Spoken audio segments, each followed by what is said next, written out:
प्राणोपासना 5। तन मन। मनोह वाव यजमाना इष्टफलमेवोदानः स एनं यजमानम अहरहर ब्रह्मा गमयति।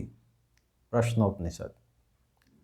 यह उदान प्राण मन रूपी यजमान को नित्य प्रति ब्रह्म से संबंध करा देता है।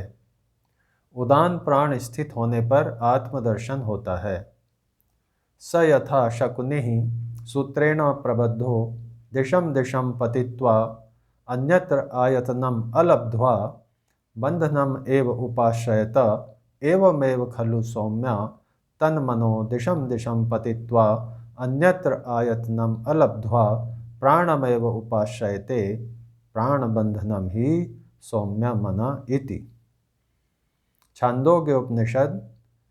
जैसे डोर से बंधा हुआ पक्षी दिशा दिशा में उड़ उड़ कर जाता है, कहीं ठिकाना न पाकर जहाँ बंधा होता है वहीं आकर आश्रय पाता है, हे सौम्य, इसी प्रकार मन दिशा दिशा में उड़कर जाता है, कहीं ठिकाना न पाकर प्राण का ही सहारा लेता है।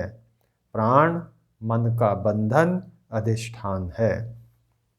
इस प्रकार प्राण को स्थिर करके मन को एकाग्र किया जा सकता है तथा मन की वृत्तियों को एकाग्र करके निरुद्ध करके समापत्ति समाधि की स्थिति प्राप्त की जा सकती है।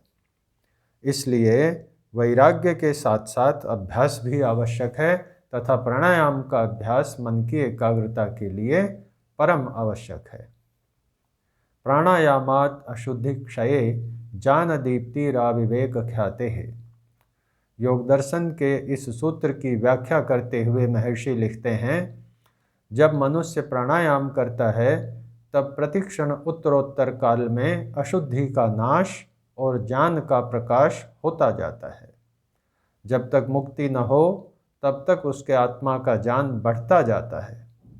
इस प्रकार अशुद्धि का नाश तथा ज्ञान का प्रकाश प्रतिक्षण होता है, उत्तरोत्तर काल में होता है तथा मुक्ति पर्यंत बढ़ता चला जाता है। दह्यन्ते ध्यायमानानां धातूनां ही यथा मलाः तथेन्द्रियाणां दह्यन्ते दोषः प्राणस्य निग्रहात्। व्याख्या करते हुए महर्षि लिखते हैं, जैसे अग्नि में तपाने से सुवर्णादि धातुओं का मल नष्ट होकर शुद्ध होते हैं, वैसे प्राणायाम करके मन आदि इंद्रियों के दोष क्षीण होकर निर्मल हो जाते हैं। क्लिष्ट वृत्तियां ही मन व इंद्रियों के दोष हैं। मन जो सांसारिक विषयों में स्वयं या इंद्रियों के माध्यम से भागता है तथा क्लिष्ट कर्मों द्वारा संस्कार बनाता रहता है, उन संस्कारों से पुनः क्लिष्ट कर्म होते रहते हैं तथा इस प्रकार इस चक्र में फंसकर विवेक से दूर होता चला जाता है। वैराग्य से दूर होकर संसार में फंसता चला जाता है।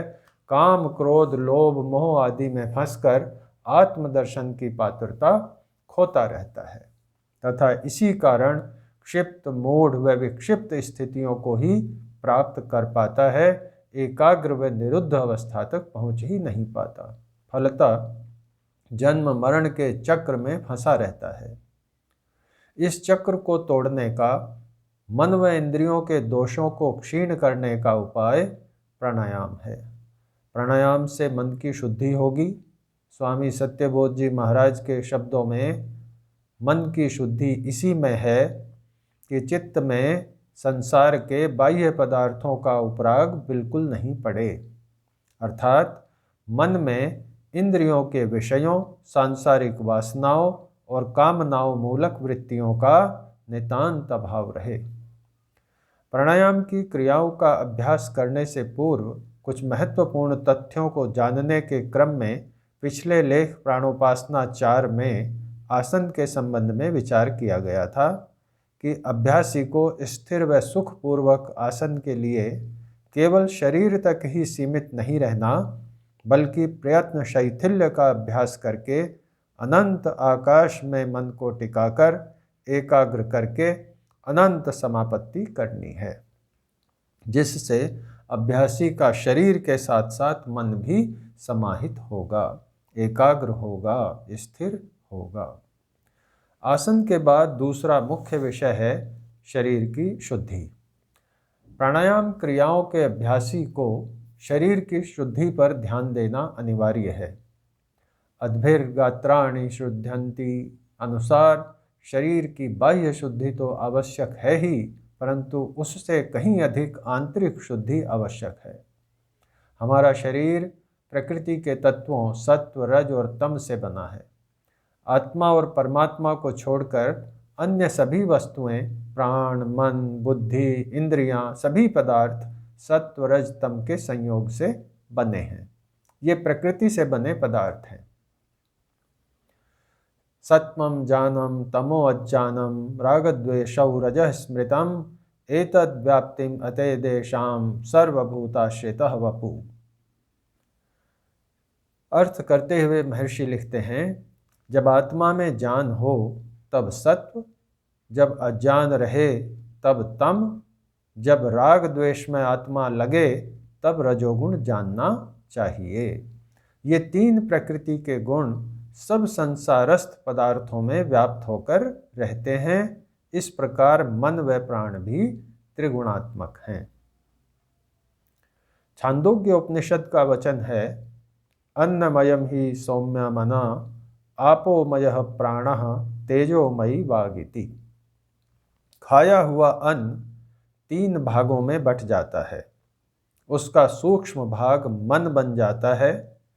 पिए हुए पानी का सूक्ष्म तत्व प्राण बन जाता है।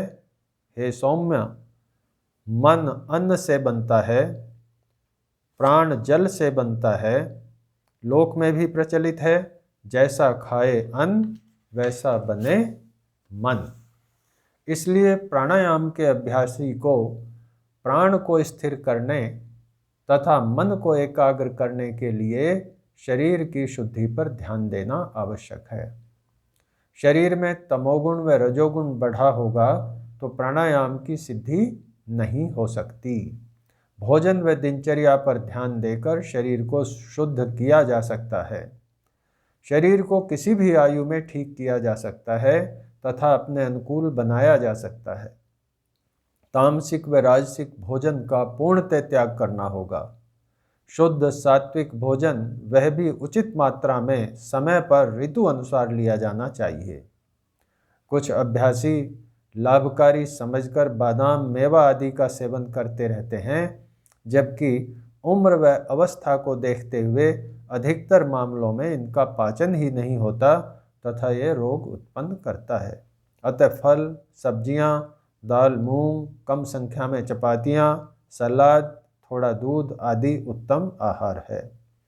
खट्टे फल व नींबू, राई आदि अम्लकारक पदार्थ, मिर्च आदि तीखे पदार्थ, लहसुन, प्याज आदि तामसिक पदार्थों का सेवन नहीं करना चाहिए।